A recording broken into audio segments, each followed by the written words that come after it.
ఎంఎస్టీవీకి స్వాగతం. రెండు తెలుగు రాష్ట్రాల ప్రజలకు నమస్కారాలు.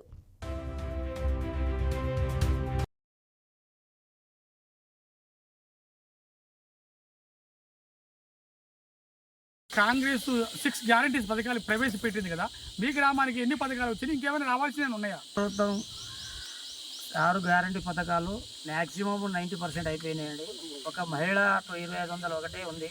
అది కూడా రాష్ట్ర ఆర్థిక పరిస్థితులలో అది కూడా చేస్తామని గౌరవ ముఖ్యమంత్రి గారు కూడా మా మినిస్టర్ అక్క గారు కూడా చెప్పడం జరిగింది, పలుమార్లు చెప్పడం జరిగింది. అది కూడా అతి త్వరలో, అంటే ఈ ఆర్థిక పరిస్థితులు ఉన్నాయి మనకు ఇప్పుడు, ఎందుకంటే ఆర్థిక భారం అప్పుల భారంతో ఉన్నాము కాబట్టి ఈరోజు మనం కూడా కొద్దిగా విసులుపాడలేదు. అది తప్పకుండా చేసి మళ్ళీ వచ్చే ఎన్నికల్లో ప్రజల ముందు ఓట్లకు పోవడానికి మేము సంసిద్ధంగా ఉన్నామని ముఖ్యంగా తెలియజేస్తాం. Okay sir. మరి తిరిగి కాంగ్రెస్ ప్రభుత్వం 2029లో మళ్ళీ అధికారంలోకి వస్తుందని అనుకుంటున్నారా? తప్పకుండా అధికారం వస్తుంది. 100 సీట్లతోటి మేము గౌరవ ముఖ్యమంత్రి రేవంత్ రెడ్డి అధ్యక్షతలోనే మళ్ళీ ముఖ్యమంత్రిగా అవుతాం. మేము పేద ప్రజలకు ఇప్పుడు మేము రైతులకు ఏ విధంగా నా భరోసా ఏంటంటే, రైతు భరోసాతో పాటు రైతులకు అదనంగా మేము 500 రూపాయలు బోనస్ ఇస్తున్నాం. మాకు రైతులు ఇవాళ చాలా సంతోషంగా ఉన్నారు. వాళ్ళ కళ్ళలో మేము చాలా ఆనందాన్ని చూస్తున్నాము. గత ప్రభుత్వాలు ఇచ్చిన 5,000 కంటే మేము 6,000 ఇచ్చుకుంటూ మళ్ళీ ఇప్పుడు మేము ప్రతి పంట సన్నవ ధాన్యం పండించిన దానికి 500 రూపాయలు మేము బోనస్ కల్పించుకుంటూ, అంటే ఒక రైతు ఎకరం పండించిన దాన్ని అదనంగా 10,000 ఇచ్చుకుంటూ మేము పోతున్నాము. ఇలా కళ్యాణ లక్ష్మి అలాగనే ఉన్నది. మా అక్కలు ఒక పేదోళ్లకు 200 యూనిట్లు ఉచిత కరెంట్ కూడా ఇస్తున్నాము. మహిళలకు ఉచిత బస్సులు ఇస్తున్నాము. మహిళే సాధారణంగా, అంటే మహిళలనే కోటీశ్వరులు చేయాలనే ఉద్దేశంతో మండలంలో బస్సులు ఇస్తున్నాము. మహిళా సంఘాలకు 0 వడ్డీలు ఇస్తున్నాము. ఇవన్నీ సంక్షేమ పథకాలు చేస్తున్నాము. కాబట్టి మేము తప్పకుండా ఇంకోసారి 2029లో కూడా ఇదే కాంగ్రెస్ పార్టీ, ఇదే మా అక్కగారి ఆధ్వర్యంలోనే, ఇదే రేవంత్ రెడ్డి సారథ్యంలోనే తప్పకుండా వస్తామని చేస్తున్నాం. మరి కవిత గారు పార్టీ పెట్టారు కదా, మరి దాని ఏమైనా ఎఫెక్ట్ కడుతుందండి? పార్టీలు అంటే మనం చూసాం, పార్టీలు పెడతా ఉంటాం. స్వేచ్ఛ, భారత రాజ్యాంగంలో, భారత స్వతంత్ర దేశంలో పార్టీ పెట్టుకునే స్వేచ్ఛ అందరికీ ఉంది.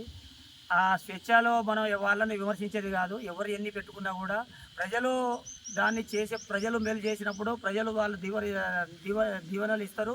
ప్రజలే మాకు అండగా ఉంటారు. ప్రజలతో చేస్తారు. ఎన్ని పార్టీలు వచ్చినా కాంగ్రెస్ పార్టీని ఏమి చేయవండి. మాకు ఆ ప్రజా సంక్షేమే మాకు ముఖ్యం కాబట్టి, ప్రజలే మాకు దేవుళ్ళు, ప్రజలే మాకు దేశ నిర్దేశాలు కాబట్టి తప్పకుండా మేము రాగలుగుతాం. ఆ నమ్మకం మాలో ఉంది. భరోసా తప్పకుండా చేసి చూపిస్తాం. చెప్పండి సార్, మీరు మంగిలాల్ గారిని సర్పంచ్ ఎందుకు గెలిపించారు? జిమ్మిలాల్ గారిని. ఈరోజు మా విలేజ్ వచ్చేసి లక్ష్మీపురం గ్రామం, మా గ్రామ పంచాయతీ లక్ష్మీపురం. ఈరోజు మాకు ఎందుకు ఎన్నుకున్నారంటే, ఇక్కడ కాంగ్రెస్ ప్రభుత్వం నుంచి అభ్యర్థిని ఎన్నుకోవడం జరిగింది, జిమ్మిలాల్ గారిని. ఈరోజు సంక్షేమ పథకాలు మనకు చాలా విధంగా గ్రామాలకు అనేక సదుపాయాలు ఉన్నాయి. మనకు ఐటీ నుంచి కానీ ఇంకా అనేక సదుపాయాలు పొందుపడి ఉన్నాయి. మాకు సర్పంచ్ గారు గ్రామ పంచాయతీకి మాకు లక్ష్మీపురం నుండి జిమ్లాలు అభ్యర్థిగా మాకు లక్ష్మీపురం నుంచి మా సర్పంచ్ గారు జిమ్లాలు గెలిపించారు.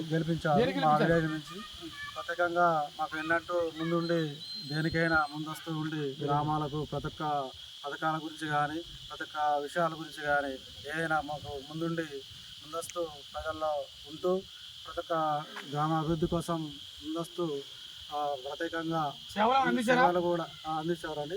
మాకు ప్రతి ఒక్కటి కూడా ముందు ఏదైతే మాకు సీసీ రోడ్లు కానీ, మాకు ఎస్సీ సప్లాన్ నుంచి ఆ యొక్క సైడ్ డ్రైనేజీలు కూడా రావడం జరిగింది.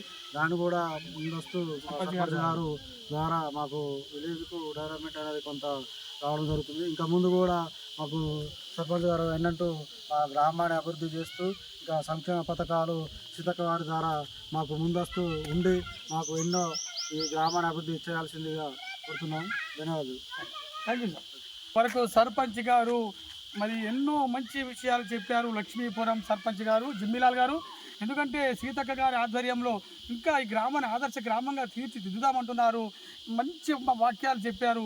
ఇంకా ఈయన అభివృద్ధి చెందాలని, లక్ష్మీపురాన్ని మంచిగా డెవలప్ చేయాలని మా టీవీ ద్వారా కూడా మేము కోరుకుంటున్నాం. Thank you sir. Thank you very much. MS TV, ప్రతి చోట ప్రజల మాట.